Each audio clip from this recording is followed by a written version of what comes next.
வணக்கம். Welcome to Ammachi's kitchen. இன்றைக்கி நம்ம வந்து பார்க்க போகிறது வந்து இட்லி பொடி வீட்டிலேயே நம்ம ருசி மிக்கதாக தயாரித்து சுகாதார முறைப்படி தயாரிக்கலாம். வாங்க என்னென்ன பொருட்கள் தேவைங்கிறத காட்டுறேன். இட்லி பொடி தயாரிக்க தேவையான பொருட்கள் என்னென்னு பார்த்துடலாம். மிளகாய் வந்து ஒரு 15-16 எடுத்து வச்சுருக்கேங்க. இது காரமானது, அதனால் அது போதும். இது பெருங்காயத்தூள் எடுத்து வச்சுருக்கோம். கருவேப்பிலை, எள்ளு, கருப்பு எள்ளுங்க, வெள்ளை இருந்தால் வெள்ளை எள்ளுன்னு போட்டுக்கலாம். இதால் 2 சுண்டு கடலைப்பருப்பு, இதால் 1.25 சுண்டு வெள்ளை உளுந்து, கல் உப்பு, அவ்வளோ.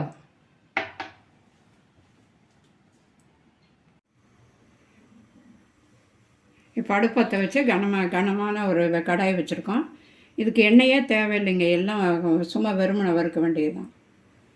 மிளகாய் போட்டுக்கலாம்.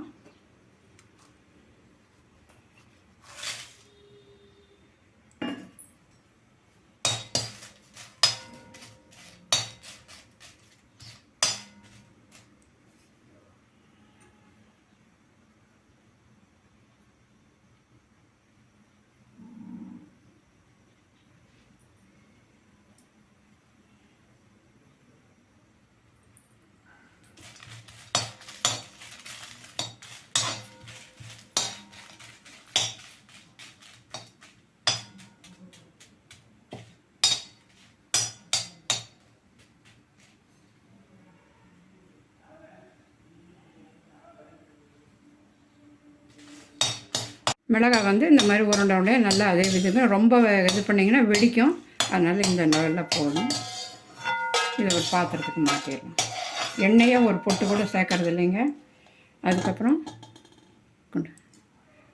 கருவேப்பிலை அதே மாதிரி போட்டு ஒரு வறுக்கணும்.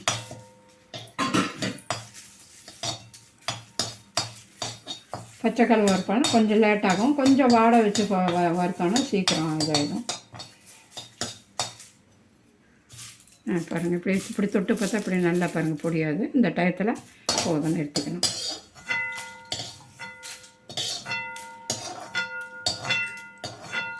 இப்போ அடுத்தது எள்ளு போட்டுக்கணும்.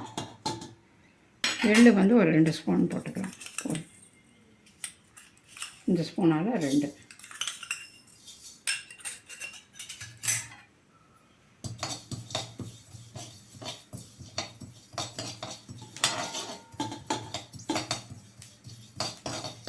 எள்ளு ஏன் போடுறோன்னா நல்ல வாசமாக நல்ல மணமாக இருக்கும், அதுக்காக எள்ளு போடுறோம். எள்ளு வெடிக்க ஆரம்பிச்சிருச்சு, போதும்.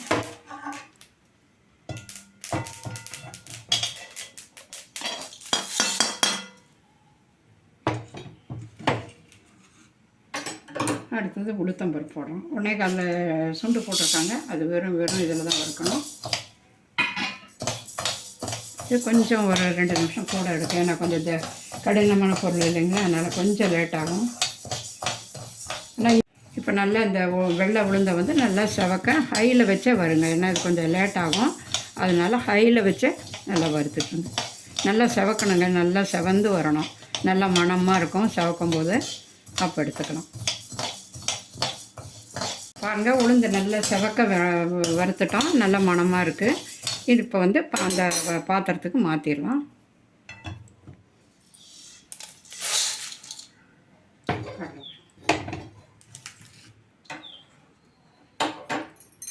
அடுத்தது கடலைப்பருப்பு போட்டு வறுக்கலாம். அதுவும் கொஞ்சம் லேட்டாகும். ஹைலியே இருக்கட்டுங்க, ஹையில் இருந்தால் தான் நல்லா இதாக இருக்கும்.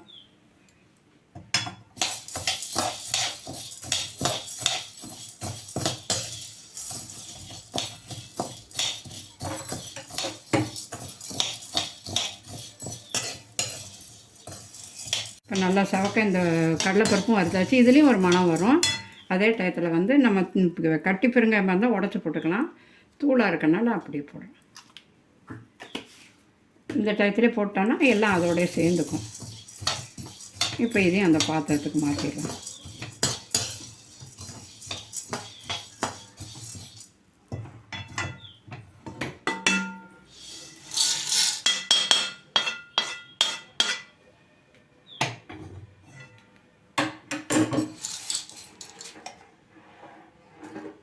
உப்பும் வறுத்துடணுங்க. உப்பும் கொஞ்சம் வறுத்துங்க, அளவாக போட்டுங்க. அப்புறம் வேணும்னா கலந்துக்கலாம்.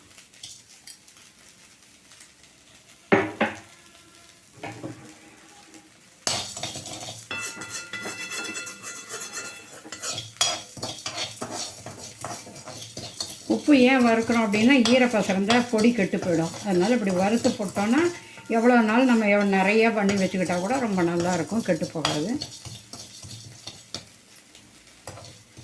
இப்போ உப்பும் பொரிஞ்சு ஒரு மாதிரி வெடிக்கிற சவுண்டு வருது பாருங்கள். இந்த டயத்தில் இதையும் அடுப்பு நிறுத்திடலாம்.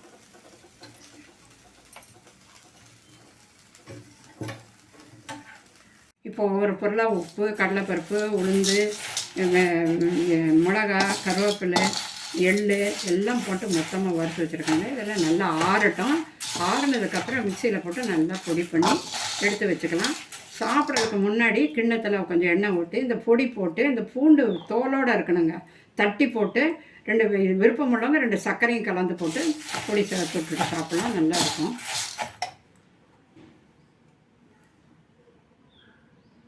பிடிக்க வேணுங்கிறதெல்லாம் வறுத்துட்டோம், எல்லாம் போட்டு வச்சுருக்கோம். ஆறட்டும். ஆறினோடனே மிக்சியில் போட்டு அரைச்சி எப்படி சர்வ் பண்ணுறதுன்னு காட்டுறேன்.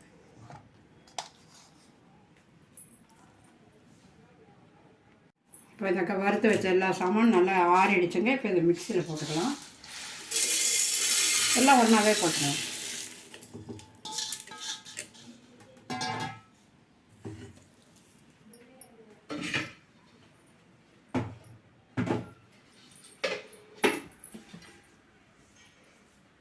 இப்போ இதெல்லாம் நல்லா ஆறுனதெல்லாம் ஜாடியில் போட்டு வச்சுருக்காங்க, மிக்சியில் போட்டு வச்சுருக்கோம். அரைக்க ஆரம்பிக்கலாம். பொடி நல்லா பொடியாக அரைக்கணுங்க.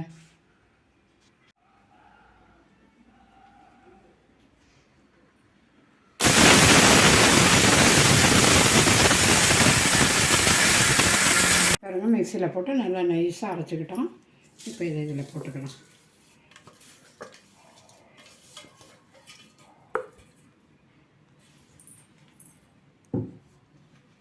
இப்போ இது பரிமாறும்போது என்ன பண்ணலான்னா, ஒரு பூண்டு பல் எடுத்துக்கலாங்க. அது தோலோடு இருக்கணும், தோல் இல்லாமல் வேண்டாம். தோலோடு வச்சு ஒரு கல்லில் வச்சு இப்படி தட்டிக்கலாம். இப்போ தோலோடு இருக்கணும், இதை இப்படி போட்டுக்கலாம். பூண்டு நசுக்கி போட்டிருக்கோம், அதோடைய 2 ஸ்பூன் நம்ம வீட்டுக்கு எவ்வளோ வேணுமோ அவ்வளோ போட்டுக்கலாம். எண்ணெய் அளவாக ஊற்றிங்க.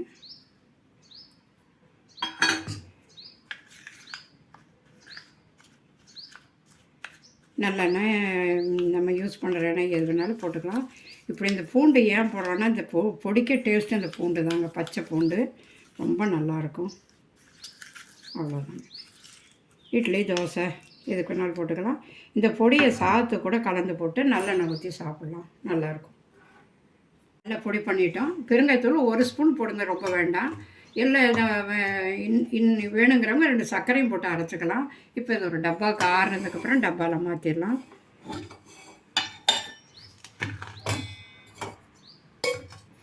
எப்போ வேணுமோ அப்போ எடுத்து அளவாக கலந்துக்கலாம்.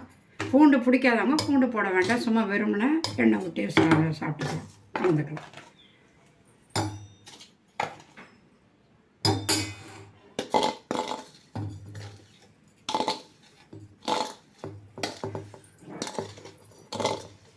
அரைச்சி வச்சா 10 நாள் 15 நாளைக்கு வரும். இடையில இது கூட சட்னி, சாம்பார் வச்சுக்கிறனால இது அவ்வளோ செலவாகாது. இது சைட் டிஷ்ஷாக வச்சு யூஸ் பண்ணிக்கலாம்.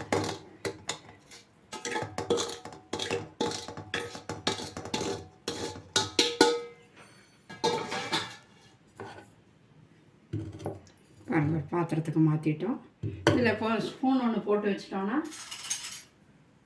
எப்போ வேணுமோ அப்போ எடுத்துக்கலாம். ஸ்பூன் ஒன்று போட்டு வச்சு மூடி வச்சிடலாம்.